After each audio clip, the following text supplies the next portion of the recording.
Hello and welcome. I'm sorry about that ring, but welcome to another Rush Generations Health Education Lecture. Rush Generations and our staff is delighted to be your source of information, resources, and health promotion programs that help maximize your well-being and good health as you age. Today is Wednesday, February 5th. I'm Grisel Rodriguez Morales, Rush Generations Program Director, and I'll be your moderator for today's lecture, Understanding Cardiovascular Disease. Before I present to you the wonderful speaker joining us today, I'd like to first thank Hannah Weitzman for helping with the production of this lecture, helping us, as always, manage the chat and other key aspects so that we all can have a great discussion about heart health and cardiovascular disease just in time for American Heart Month. I'd like to remind you that in our YouTube channel, we have dozens of health education lectures that you can always refer to. And when you watch one of the lectures and you like what you hear, then let your friends, families, and colleagues know about those lectures that we've offered so that they can also benefit from the valuable information that our speakers offer every other week through Rush Generations. We use the video platform Zoom, which also allow us to host a good number of people who prefer to listen to the discussion via phone. And we always give an opportunity at the end to have them unmute their audio to ask questions. But for those on YouTube, we ask that you please use the chat function through the lecture. We will make sure that your comments and your questions make it to the presenter. We are simply delighted that you have decided to join us today. And we'd like to remind you that all the information offered here is for general informational purposes only, and to always seek additional professional advice for situations specific to you and your needs.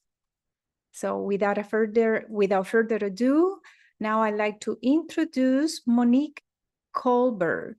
Monique is an acute care nurse practitioner with over 20 years of experience in cardiovascular care.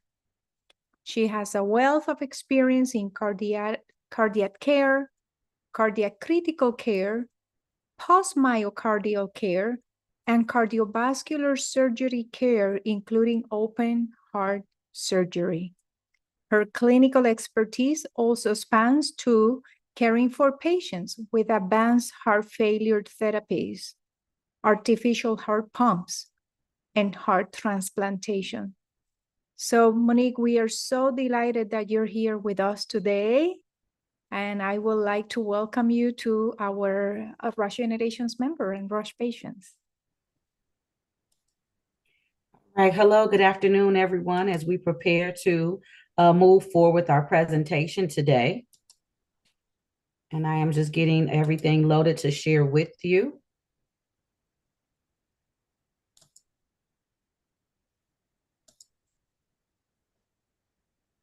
Excellent.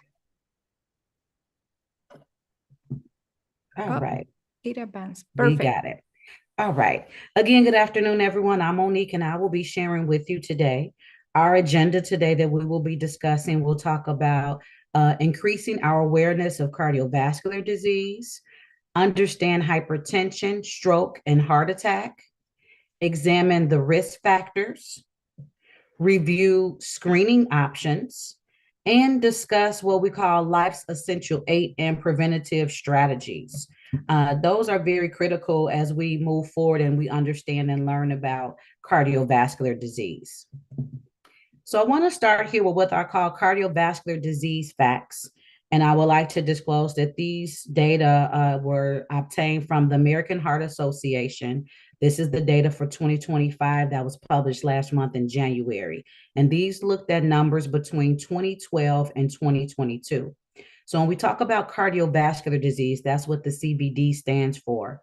Every 34 seconds, someone here in the United States dies from cardiovascular disease.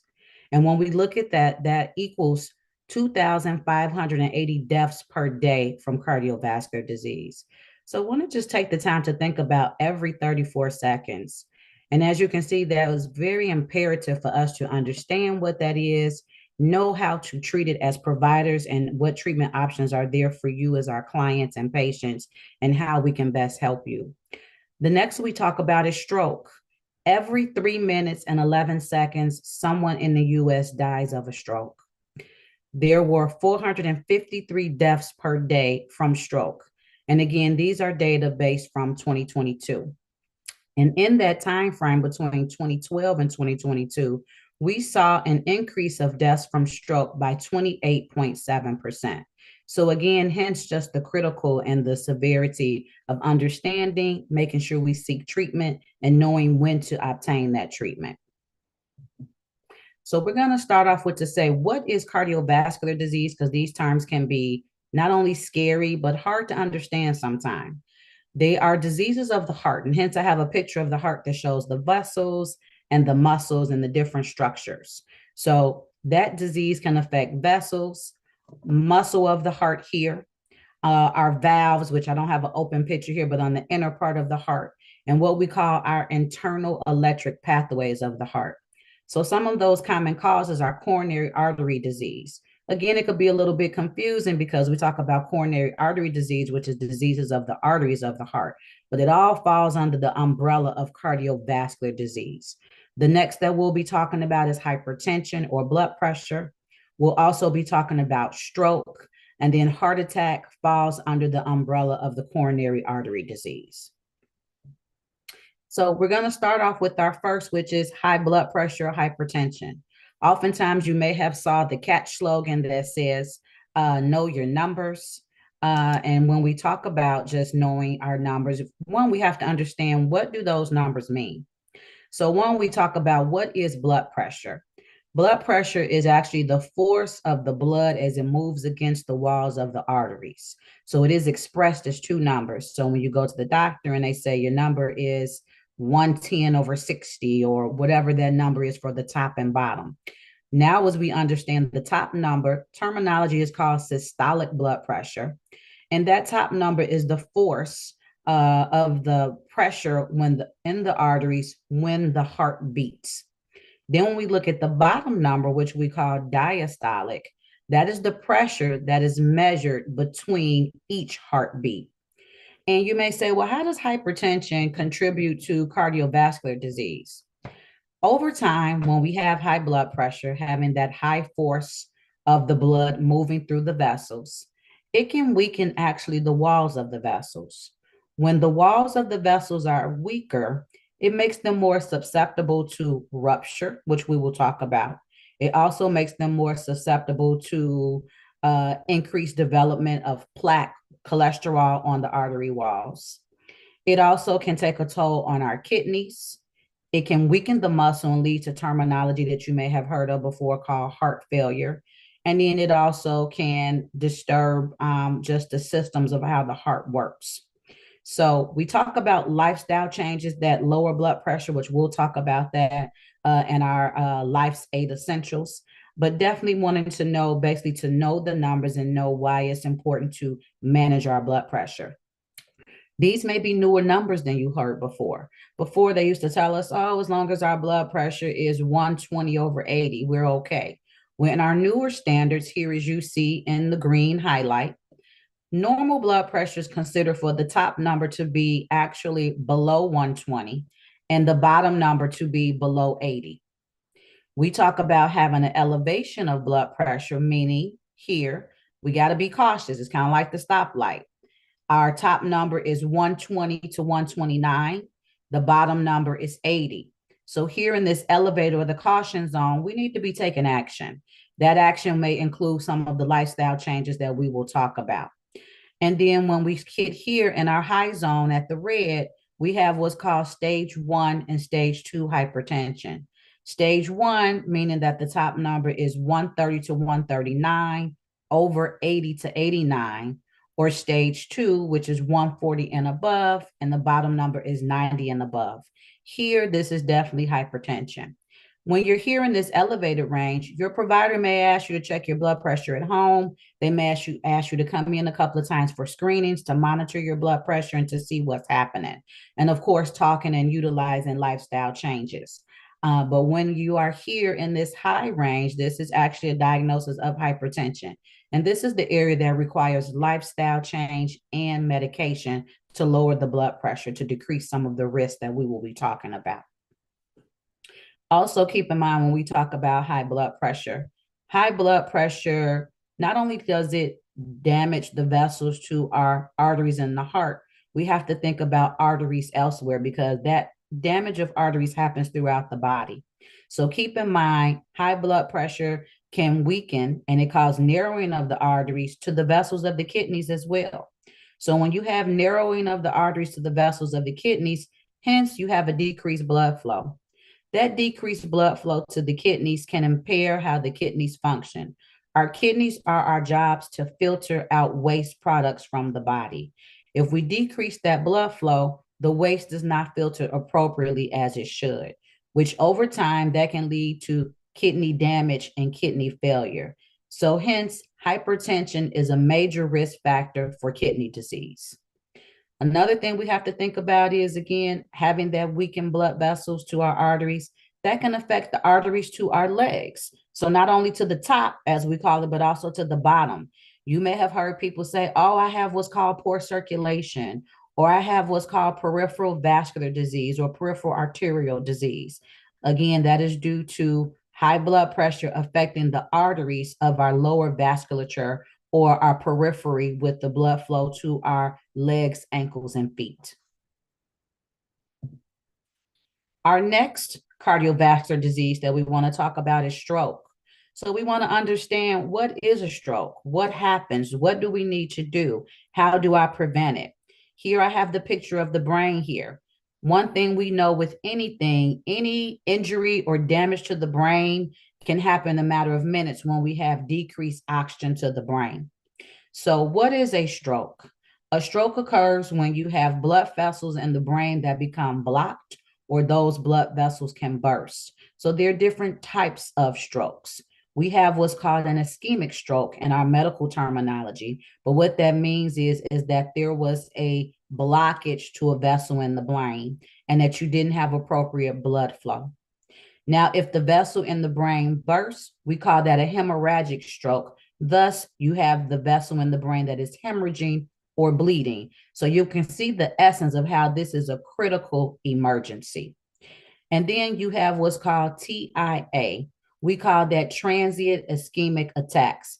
Again, it's transient, meaning off and on. So people may have periods off and on, short periods off and on, where they have decreased blood flow to the brain. And hence we call that, again, a TIA or transient ischemic attack. And we already talked about how often, but again, a stroke occurs every 40 seconds in the United States that someone may have a stroke. So, okay, now we got to say, well, what do I look for? How do I know if I'm having a stroke? Well, these are some of the signs that we want to watch for. People can have a severe headache or become confused. This is not to be confused with someone who may be dealing with dementia. We're talking about an acute, meaning a rapid or fast onset of confusion. Definitely different from what we call someone's baseline or their normal behavior. You have numbness or tingling or weakness. Hence, that can be to one of your arms or legs. Do you have loss of balance or feel unsteady on your feet or gait disturbances? Again, vision changes. May there be double vision, blurred vision, or loss of vision can happen. Someone may have trouble speaking. They may not know that they're having trouble speaking, but as they're talking, you may not be able to understand them. And that person may realize, why are they not responding to me, or why they're responding to me differently? Because they may not know that their speech may be garbled or slurred or confusing. And then also you can have loss of movement in the face or to one of your limbs. Typically, this loss of movement or drooping will be on one side. One thing we know, that stroke symptoms appear fairly quickly and suddenly, so it's important to know the signs and act fast. FAST is an acronym that we use, and you may have heard of that before. F is for facial, or mouth drooping, that is drooping to one side. A is for arm, meaning arm or limb weakness or inability to move it. When we talk about S for the slurred speech, and T is for time, time to call 911. This is not a time when you say, oh, I'm going to get in the car, I'm going to drive my friend or my mom or whoever to the emergency room. This is when you really do need to call 911. People can change rapidly. They can lose loss of mentation. If it's a bleeding stroke, because we don't know it's a bleeding stroke, they may need to be have higher levels of care that can be provided in the ambulance, things that can be done to help stabilize the situation that you cannot do in your vehicle. And lastly, but not least, it's important to note the time that the symptoms started, because there are certain treatments that can be given if one qualifies for certain stroke criteria, but the healthcare providers need to know the time or the onset of the symptoms. That way they can determine if the medication can be used safely and appropriately. And again, we have to make sure that we're reducing our risk. Again, in general, a little bit more detail, but our risk in looking at our diet and exercise. Are we lowering our blood pressure and our cholesterol? And if you smoke, you want to quit smoking. And again, as you can see how blood pressure plays a culprit. Again, blood pressure weakens the arteries to the vessels of the heart and changes the blood flow and oxygen.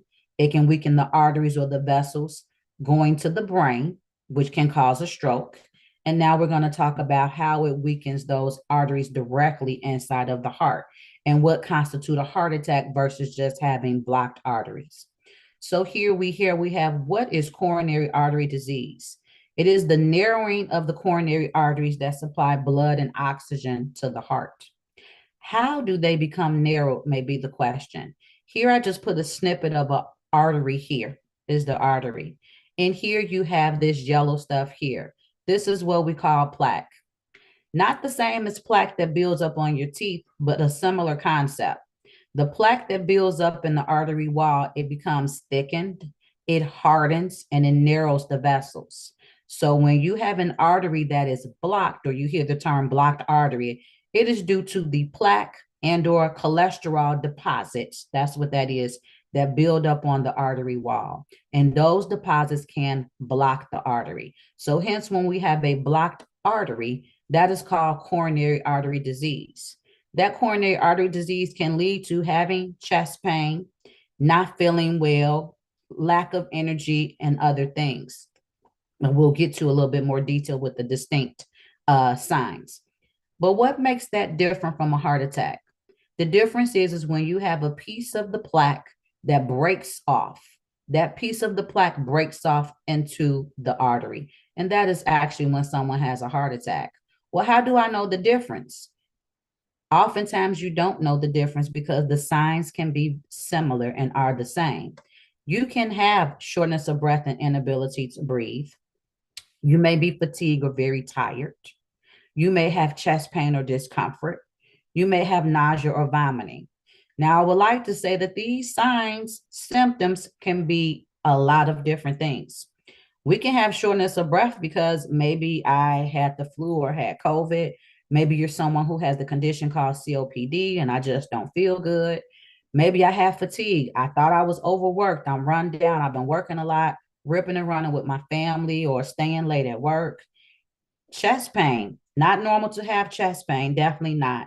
Maybe I have nausea and vomiting. Do I have acid reflux? Did I eat something bad or thought I ate something bad? Or do I have gas? So I want you to kind of realize how sometimes we have signs and symptoms and we may think that there's something else, but we're not certain. What I do want to tell you, especially if someone has high blood pressure, or definitely if you have chest pain, there is no way for us to know exactly what is going on without seeking appropriate medical care. So knowing these signs is when you have to tell yourself, I need to go seek a medical care, whether it is definitely with the chest pain, I would tell you need to go to an emergency room.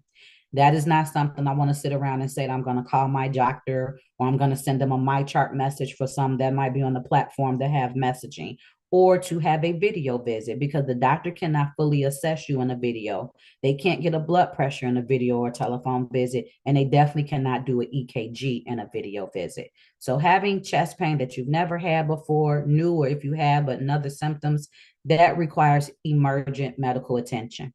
So hence, it is the most common type of heart disease, which is coronary artery disease, and it kills 370,000 people per year annually. So again, very important that we know the signs and symptoms, but better yet, very important that we act on it and make sure we find out, am I having a heart condition that's going on, or are my symptoms due to something else that need to be managed? So now we're going to talk about risk factors. And you may say, why is this very important? What does this mean with the risk factors? Risk factors that can contribute to cardiovascular disease are smoking. Smoking also causes narrowing of the blood vessels, narrowing of the blood vessels to the heart, as well as narrowing of the blood vessels to the periphery, which are the leg, ankles, and feet. So in those who may have cardiovascular disease or peripheral vascular disease, this is why we talk about definitely stopping smoking, in addition to lung problems that it may cause, such as COPD and emphysema, as well as the risk of having lung cancer. Our other risk factor includes physical inactivity. Staying active helps you to overall feel good, one. But in addition, staying active can drive down blood pressure, because as we see, blood pressure can be a culprit in these three different states of cardiovascular disease because it weakens the vessels.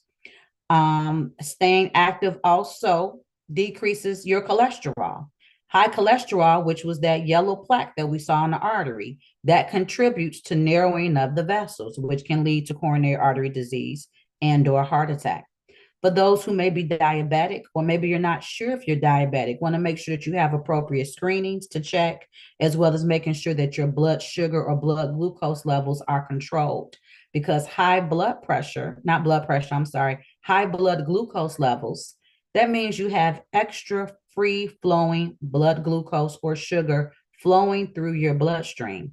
That means that now we've added another layer of stress in those arteries, another layer of that stress, meaning that that glucose that's flowing in the arteries, too much of that also can cause narrowing of the vessels, and it also potentiates elevated cholesterol levels on the vessel walls. So it's important to make sure that our diabetes is managed if we have it, and or that we're being screened to check that we see if we have it so that we get the appropriate treatment.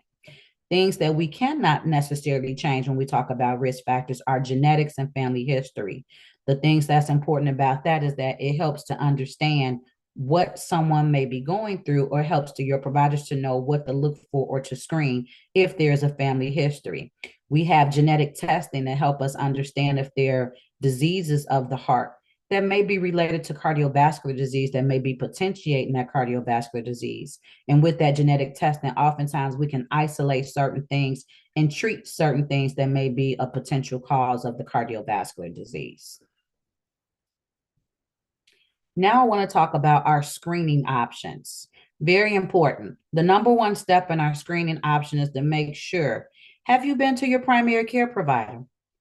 And meaning, have we had a yearly exam if we need to go yearly? Does the doctor want to see you every 3 to 6 months, depending on what the interval or what you may be dealing with? Oftentimes, we may not have went to our primary care provider, whether you're seeing a doctor, a physician's assistant, or a nurse practitioner as your primary care provider, because oftentimes we may be afraid to go to the doctor. Maybe we have hectic work schedules and that's the last thing you're thinking about. Maybe we're just afraid, or are we under or uninsured and maybe we just cannot afford to go to the doctor? So oftentimes being open enough to talk with your providers when you're there about different things that may be barriers, well, we can seek assistance to help you ensure that you're getting your annual screenings and getting to the doctor appropriately, because there are different entities of assistance that do exist. So starting with the primary care provider, having a good physical exam where they can examine you. I need to listen to the heart. Does everything sound normal? Are there any abnormal heart sounds? Do I hear an irregular heart rhythm? Do I hear a heart murmur? Different things that what we call auditory or listening that we can hear when we listen to the heart. Did I have appropriate lab work done? This lab work is our other tool for screening, looking at our kidney numbers, checking what our blood sugar is on our lab work, checking for diabetes. Blood sugar on our lab work is not checking for diabetes. It just may let us know that the blood sugar is up. There's a specific test when we're looking at diabetes. It's called a hemoglobin A1C. And this is why they ask you to normally have this test done. Sometimes they may check it every 3 months or so because the red blood cells live for a cycle of about 90 days. Then they die off and they start over again. So when they're checking for the diabetes, they're looking at the blood cells to see how they have been responding to the glucose or the sugar in the blood. And hence that's interpreted to a number, and that gives us information about the diabetes. Also, have you had your thyroid checked? Our thyroid is our hormone command center of the body. If our thyroid is out of whack, they may cause problems with other parts of our body, especially our cardiovascular system, because it can impact that greatly. So if our thyroid is not in check, we have to work to get it in check because that can be harmful to the heart. And then also having your cholesterol levels evaluated. I know that the numbers can be confusing. And what does that mean? The breakdown of the easiest way, if I can help you to understand that, is we have what's called HDL, or our high cholesterol levels. And then we have LDL, what we call our low cholesterol levels. You always want to have your HDL to be high and where it needs to be, and the LDL should be lower because that's the bad cholesterol. Kind of envision, a Pac-Man game. You have the Pac-Man and they eat up along the pathway. Your high cholesterol is the pathway. That's the Pac-Man, and eats up those little drops along the pathway. So that is how the balance that we look at. So when you take cholesterol medication, we're helping to decrease the bad cholesterol, which is the LDL, because that is the culprit of the plaque that is on the arteries of the vessels in the heart that can lead to those blockages and heart attacks. So hence, those are some of the screening, but again, starting with the primary care doctor to do those basic things first. Our other screening tools include getting an EKG. This is when they place electrodes onto the body and they gives us waveforms, and that waveforms are interpreted to give us information about the heart. The tests that I have listed here are non-invasive, meaning that they don't go inside the body. These are things that are done outside of the body that do not require any anesthesia or any special other things that go on. So EKG is one of our simplest screening tools that we can use to assess the heart, to tell us about the heart rate, the heart rhythm. It can give us information if persons have had a heart attack before. It will show us that. If someone is having a heart attack, it will also show us that on the EKG. Hence, that's why it's important, if you're having chest pain, to be evaluated for us to figure out if this chest pain is what we call cardiac in nature or non-cardiac, and then move forward with the other assessment to figure out what is going on. We also use what's called a heart ultrasound. It's called an echocardiogram. 3D pictures are taken of the heart. And what they do is they use a ultrasound gel.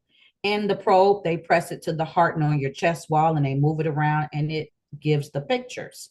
And hence, we're able to look at structures of the heart, the valves of the heart, the top of the heart, bottom of the heart, the ventricles, and give us information about those structures and the heart muscle.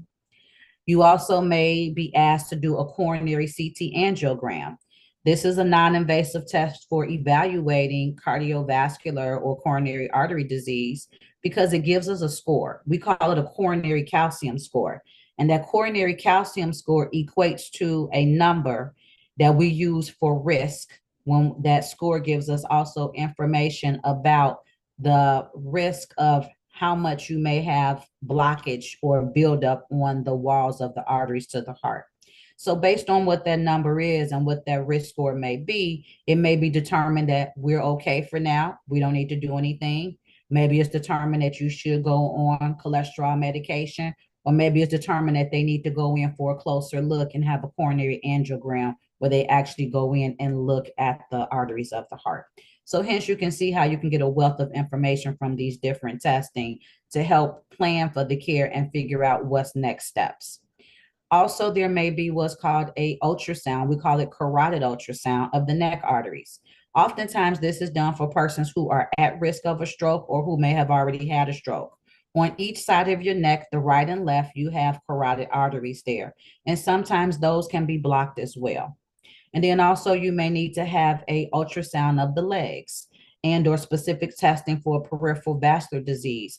And that ultrasound or other tests look at the blood flow to the legs, ankles, and feet and the circulation to see, do we have any blockage there? And sometimes people need angiograms to those lower arteries, just as you would the heart, to look at the blood flow in those areas as well. I just want to be clear about these type of ultrasounds are different than having an ultrasound where you're just looking to have or check for a blood clot to the leg, because that will be something different. However, a blood clot can impede the circulation, but definitely we'll be looking at the circulatory in general, specifically for coronary artery disease. So now we want to talk about how do we utilize preventative strategies here. So here's we talk about our preventative strategies on our Life's Essential 8, which is from the American Heart Association. We talk about here our nutrition and our food and thinking about how do we choose healthier options, meaning are we eating enough fruits and vegetables, lean cuts of meat, and also thinking about the type of oils or fats when we talk about the lipids in a minute, but definitely making sure that is our nutrition on point. Do we have room to modify our nutrition that might help get our blood pressure down, such as a low sodium diet, cutting back on fast foods if people are consuming too much fast food? And then also, how are we processing or how are we cooking our food? Because sometimes it's the way that we cook the food that may be causing the problem. Maybe could I bake the food versus eating more fried foods to be helpful in cutting down on some of the fats that could be harmful to us? And then also when we think about our nutrition, thinking about, am I, as I call it, a sugar junkie? Sometimes we don't know it. It's not intentional, but a simple switch may be, can I move from white bread to wheat bread? Can I move from maybe having toast every day to toast 3 times a week? And again, these are just examples, not to say that anyone is doing this or not. Just giving examples of how we can make small changes to change our nutrition, because especially when we talk about the simple sugars, when we talk about more with controlling our glucose levels. And so hence our number 2 is our activity. Increasing our activity goes a long way. Activity decreases our blood pressure. Activity decreases our cholesterol level, because remember, blood pressure and cholesterol were those culprits that weaken the artery walls and cause blockage to the heart. And remember, high blood pressure also contributed to our kidney disease as well. So definitely increasing our activity will also decrease our weight, because oftentimes our weight can drive our blood pressure up. Our weight can also be driving up our blood sugar levels. So becoming a little bit more active is definitely very helpful. And it may be as simple as, am I going to park a few feet further from the door than I normally do? Maybe I may take the steps to my office instead of taking the elevator. Maybe at lunch, maybe I will take a quick walk across the building to help get some steps in. Or maybe I might just take a walk, as I'm walking my dog if I have pets, or walking with my family, or biking through your neighborhood. Whatever level of exercise that you would prefer, any activity is better than no activity. So whether it be biking, walking, jogging, maybe you like to dance, whatever activity that you like, definitely getting in more activity is extremely helpful. For those who have diabetes, which we have talked about a little bit, making sure that your blood glucose levels are being managed appropriately, or are we driving those numbers down, or are we getting to the goal? Again, exercise and the food plays a part of that, in addition to medications and helping to do that. Again, exercise can reduce those blood sugar levels, and changing your diet can also reduce your blood sugar levels. Are we staying or trying to maintain a healthy weight? Again, weight can increase our risk, as well as increase our blood pressure and increase our blood sugar. So definitely wanted to make sure things that we can be doing to maintain a healthy weight. And I hope that you all are hearing and seeing how these all kind of link together. Is this my lipids, which is cholesterol? Making sure cholesterol management. Have you been screened for your cholesterol level? And people ask all the time, well, what age should we start doing this, as we have different diets and different things when we think about our foods? So definitely making sure we have cholesterol screening, knowing our numbers and knowing what to do to manage the cholesterol, whether it be a dietary modification or for those who may need medication. Then we talk about making sure we have the healthy blood pressure, as we started our talk today, talking about knowing our numbers with our blood pressure. And then stop smoking. Again, smoking constricts the arteries, it narrows the arteries, which also can play a detrimental part in leading to cardiovascular disease. And then I put sleep here. Sleep is very important, making sure we get enough rest and feel rested. And for those who may have sleep apnea, making sure that we treat our sleep apnea or being screened for sleep apnea, because untreated sleep apnea leads to increasing our blood pressure. And we heard of the serious effects of high blood pressure. It also keeps us more fatigued. More fatigue can cause to weight gain, and it also can cause to us just not feeling well and having low activity levels. Now we're too tired to exercise. And then also having unmanaged or untreated sleep apnea can further cause heart problems and weaken your heart muscle. And not on this slide, but I do want to talk about making sure we think about alcohol. We've heard our new warnings from the Surgeon General about alcohol potentiating the risk of cancer, but we also just want to think about the effects of having too much alcohol, not only on our heart, but on our body, our blood pressure, our glucose, and our overall health level.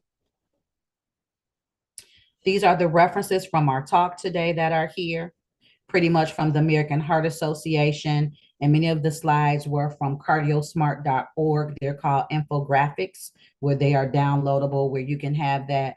And then we had the heart disease and stroke statistics from the 2025 report. Thank you, Rush Generations, for allowing me to have the opportunity to speak with our clients and our community today. And now I will end our talk and open it up for any questions. Thank you so much. This was amazing. So I cannot wait to ask not only my questions, but also there are some questions in the YouTube channel. So thank you for those joining us. But let me start with the colors.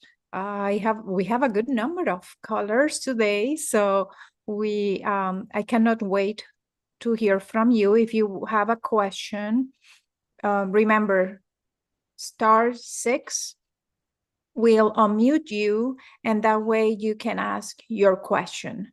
*6. Let me wait a few seconds. Sometimes it takes a few seconds to figure that out. Otherwise, I can start with one of the quick questions that we have. Okay, go ahead. I was asking about the blood pressure level that you talked about. You were saying it was stage 1 and stage 2. So how low should the blood pressure be? Should it be under 120? All right, I want to make sure I repeat back the question for everybody that can hear. The question was asked about stage 1 and stage 2 hypertension and how low or what should the blood pressure be. And thank you for that question. And in answering your question, we talk about normal blood pressure in our currents as being the top number under 120 and the bottom number being under 80 when we talk about having normal blood pressure. We talk about those numbers being a little bit elevated more than that as having elevated blood pressure. When we talk about the numbers being from 120 to 129 to 130, doesn't mean that it's necessarily dependent on your provider and maybe your other health risks. And that's something that we encourage you to talk with your provider. Do they think that you should start medication if maybe you are in the elevated range, depending on what those risks would be? I would tell you some of those risks would be persons who have diabetes, maybe someone who has already had a stroke before or a heart attack before, and as well as high cholesterol, because we want to make sure that we're decreasing our risk. And caller, has that answered your question? Partially, because according to age, they keep telling us that your blood pressure it's okay if it's 130 or 134. So that's how I'm wondering, at any age, it's supposed to be under 120. Or I'm 87 years old. And sometimes when I go in, my blood pressure is at 130. Sometimes it's at 120. So I'm trying to get a range of what you're talking about as far as what would be normal for my age bracket. Okay. So in this particular talk, we're talking about adults. I'm not asking you to disclose medication or not, but sometimes it depends if people are already on medication. For the purposes of this talk, Those numbers that we present there are persons who are not on medication. Okay. Okay. Thank you. You're welcome. Okay. All right. Thank you. Thank you. Okay, let me ask one of the questions from the audience. Oh, I lost it. Is the quote unquote cardia monitor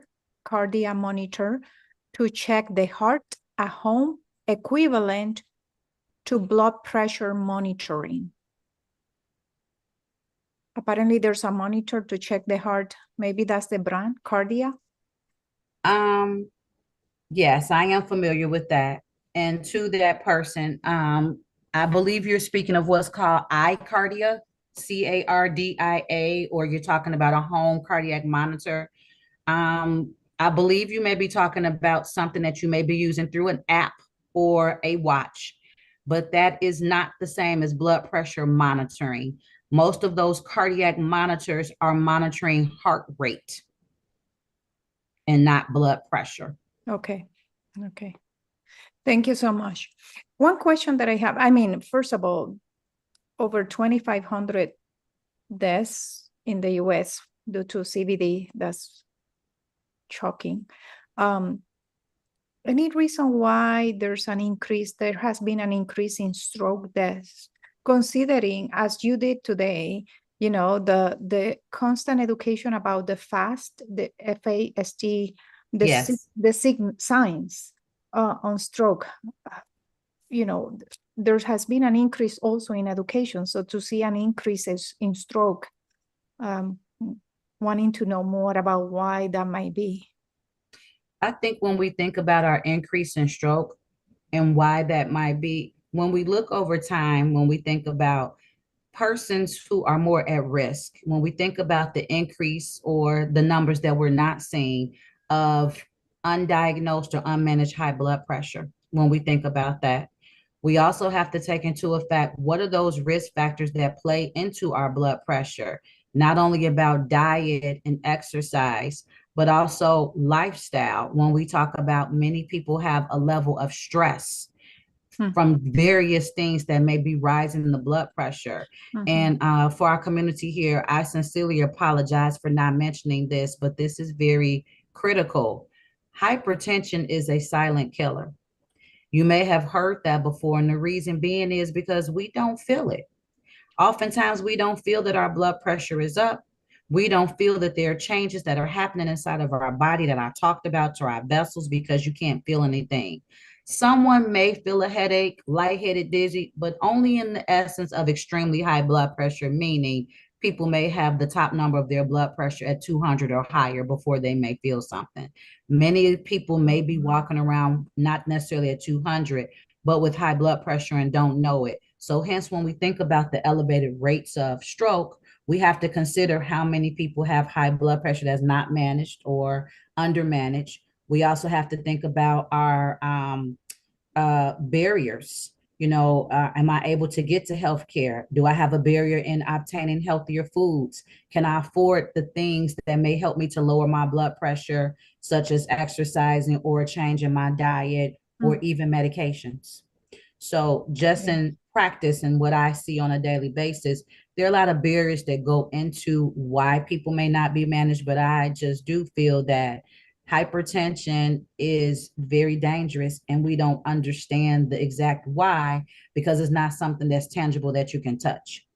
So many factors also, like Yes. you just mentioned. And when you spoke about the ischemic stroke, that's what people call mini stroke, right? What we normally call mini stroke. The TIA or the ischemic stroke. Ischemic? The ischemic stroke is our tradition. I wouldn't say traditional because there's both. Ischemic stroke is when you have a blockage to the arteries in the brain. So the same way we get blockages to the arteries in the heart, you have blockage to the arteries in the brain, and that is a stroke. Now, if that blockage or if you have a vessel in the artery that bursts, that is a bleeding stroke, or the terminology we call hemorrhagic, which both are serious and very urgent and need to be dealt with immediately. So that's why we talk about that fast and making sure to call 911. Okay. Also, in terms of physical activity, there's a question about, you know, it lowers our cholesterol levels. Is it both HDL or LDL? Which of those? Or So it works in the opposite. Very good question. So oftentimes when we have high LDL, LDL is the bad cholesterol, and normally it's high. Exercise works inversely, so it's opposite. Exercise lowers the bad cholesterol, so it will lower the LDL, and it will also increase the HDL because you need higher HDLs to get the bad cholesterol down. So to that particular listener or caller, exercise is going to lower the bad cholesterol and it's going to raise the good cholesterol, and that's what you want it to do. fantastic. How smart is our body? And then in terms of genetics and family history, another question about how far in the family tree do we need to look? So when you meet with your providers, whether it's new or a specialist, when we do family history, oftentimes we are looking at what we call immediate family. So pretty much as I would call first generation back. So let's say it's me as the example. They're going to be asking me about my mother and father, and then they'll ask about grandparents on both sides of the family, my siblings, and any children that you may have. Okay. And maybe with genetics, then it's a little bit more expensive, right? Well, that's just the screening that we ask. So Okay. if you are moved forward to talk with the genetics counselor, they ask a little bit more detailed. That is correct, depending on what it is that they may be screening for. Because we do know that certain conditions can run in families. So unfortunately, when we do see that in different things, it's like, well, we should have them see the genetics people. And I can say here in our platform, we do utilize genetics and cardiology quite a bit. And so, yes, they may ask a little bit more detail about the family or generations back, if you will. Okay, thank you for that. The other question is about sleep. Can you say more about that? Is it only about the hours? No, it's not only about the hours, but about the quality. Is that correct? I would tell you that is correct. It's both.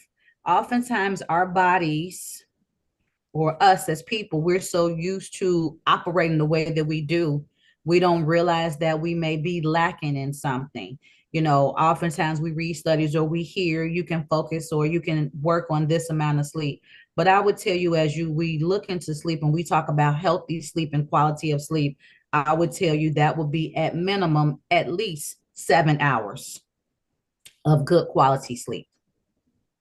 Good quality sleep, meaning that there needs to be a good chunk that is deep sleep. It's not only being 7 hours. Yes, because Mhm. oftentimes your provider might ask you, well, how do you feel, when you wake from sleeping? Are you still tired? Do you get tired throughout the day? So it's different questions that they may be asking and screening about your sleep quality. And it's not always about the sleep apnea. I put that in there because that's pertinent to cardiovascular disease. But are there things going on that may be bothering our sleep? Are we dealing with anxiety or depression? Is the reason that we're not sleeping? For those who may be premenopausal, are you dealing with different things where you may be up and not necessarily this at night because people have different work schedules. So we may be thinking sleep at night, but if you are a night shift worker or a split shift worker, your quantity or the time of day of your sleep may not necessarily be at night. So I want to be clear to say we're just talking about how you sleep and what time is restful sleep for you based on your life work schedule and cycle. I like that. Yes, that's correct. That is correct. Let's see. Hannah just posted another question here. Is it true that heart health is connected to oral health? I I think I know what you may be asking, and not so much as a connection directly, but I would tell you indirectly. I make sure I understand. You said oral health, ORAL. Okay, Oral, yes, yes, apologies, my accent, but it's, because yeah, heart health is connected to oral. so the terminology we may use is dentition, and that means the mouth. So Mm. oftentimes, if people have poor oral health for different reasons, maybe you have gum disease, maybe you have osteoporosis, which is erosion of the bone, and so maybe you don't have good teeth or not able to have dentures, or maybe your dentures hurt. You may have people who are poor eating because of the health of the mouth. Okay. So then we also have to consider if I have other oral health problems, maybe it is cavities or I have had infections of the mouth that may put us at risk for bacteria to get inside of the body and different things. Or maybe I'm a person who has went through chemo or radiation, and maybe I'm dealing with maybe some mouth ulcerations or from that, because they can have poor oral health from that. So in that aspect, not directly related that you will say that, but it can impact some things because maybe I'm not able to eat healthy or eat those healthy foods. When we think about, am I able to chew vegetables or different things? You know, maybe the things that you might be eating, not to say that this is what someone is doing, maybe they're more on a liquid diet, soups and different things that may be full of sodium when we know we should be watching the low sodium, and maybe they don't have the resources to cook their own healthy soup or have someone to do that for them. So in Mm. answering the question, not a direct relationship, but indirectly, our oral health, yes, it is important to our overall health and our cardiac health. Fantastic. Okay, thank you. One more, I think we have one more. It is, what other nutritional swaps or changes can we make for heart health? Say that again, please. What other nutritional swaps or changes can we make for heart health? Okay. So I think I talked about, just gave the example of sugars. And Mhm. when we talk about this, you all, we talk about white sugar. So that encompasses our breads and sugary snacks. So maybe we can incorporate wheats or whole wheat. Maybe it's brown rice instead of white rice. Maybe it's Greek yogurt that's higher in protein and less fats and sugars than regular yogurt. Maybe I swapped out my 2% milk for 1% or skim milk for those who may be using milk, or maybe they started using almond milk or low sugar creamers, to give you some examples. And then we talk about lean meats. You know, and I realize things may not always be what we would like them to be, but maybe I trim some of the extra fat off the chicken breast, or I have boneless, skinless chicken breast versus the chicken breast with the skin when we're talking about cutting down fats. Mm. Maybe, like I said, we cut down on fried foods and I had more baked foods. Maybe I'm sauteing using avocado or olive oil versus oils that have higher and saturated fats when we talk about some other swaps that we can be doing.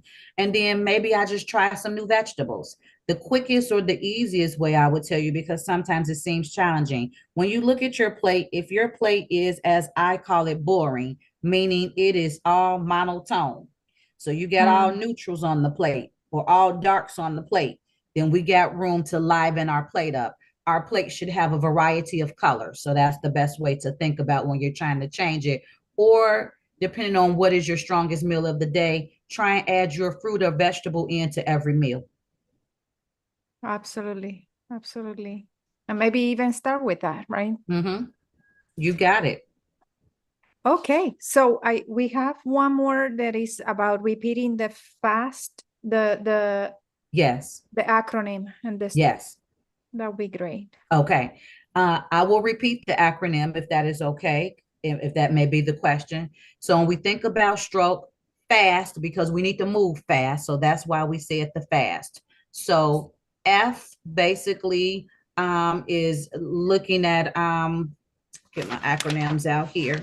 When we think about the face. So you may have people that may have droop of the eye to one side or droop of the mouth to one side. When we think about stroke, it is never going to be both sides. It's always what we call unilateral. So if you have drooping to the eye or the mouth, you may also have weakness to that same side, whether it be the right or the left. So that's what the F is for the face. I may have eye or facial drooping.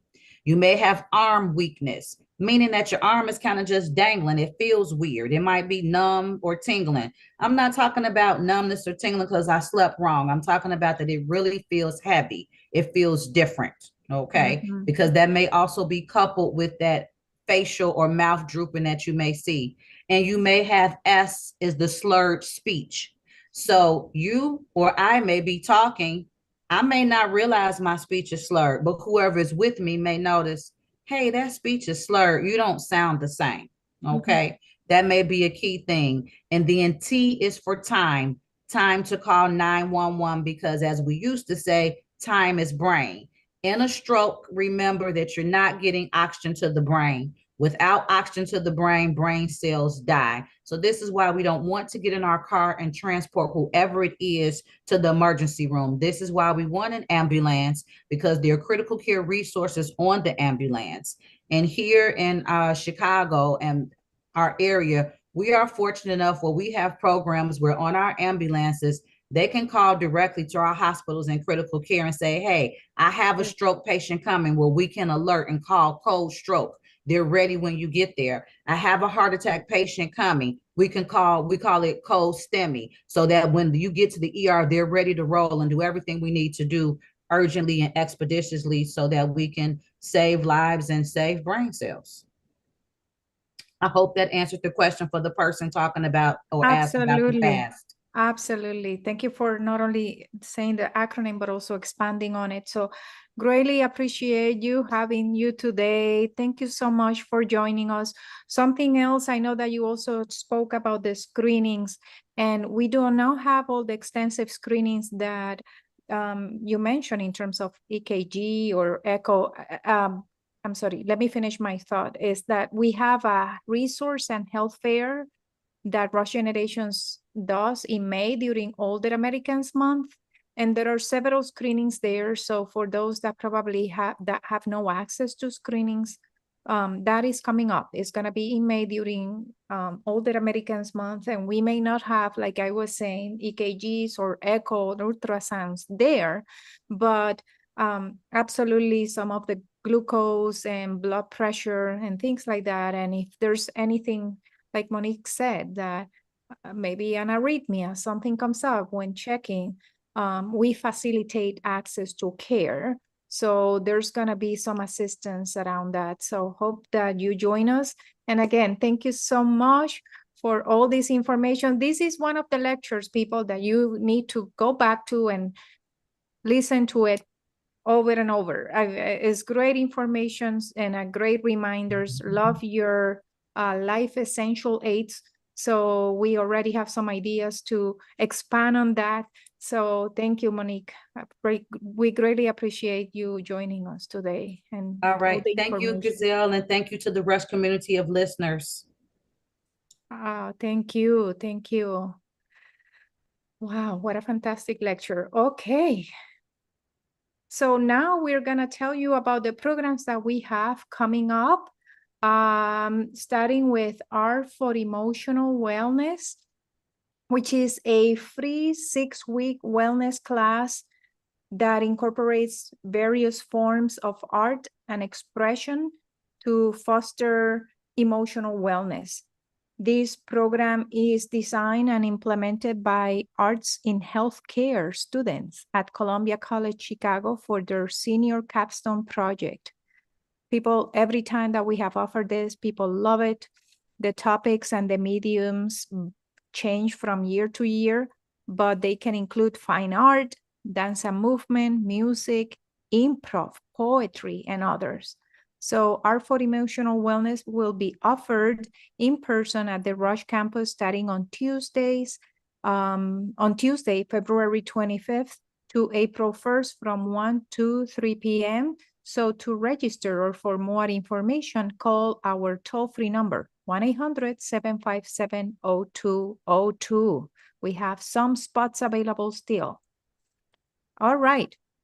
Then Shellman Senior Voices, which aims to empower older adults in discussing what matters most to them as they age. Want to hear from you, want to learn from you. It is important to share what matters most to you with your physicians and your loved ones. So consider sharing your wisdom on why it is important to your health care and loved ones to know your goals and your wishes and what matters most to you. So scan the QR code to record on a mobile device or a smartphone. We really want to learn from you. Our next lecture is going to be in 2 weeks. It's sexual health and intimacy. So we hope that you will join us. It's also at 1 p.m. So we hope to see you there.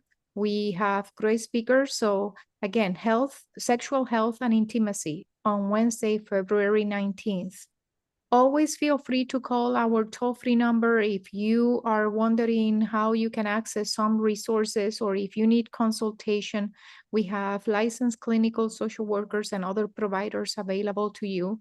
And the number is 1-800-757-0202. We are here for you, and we hope to see you next time.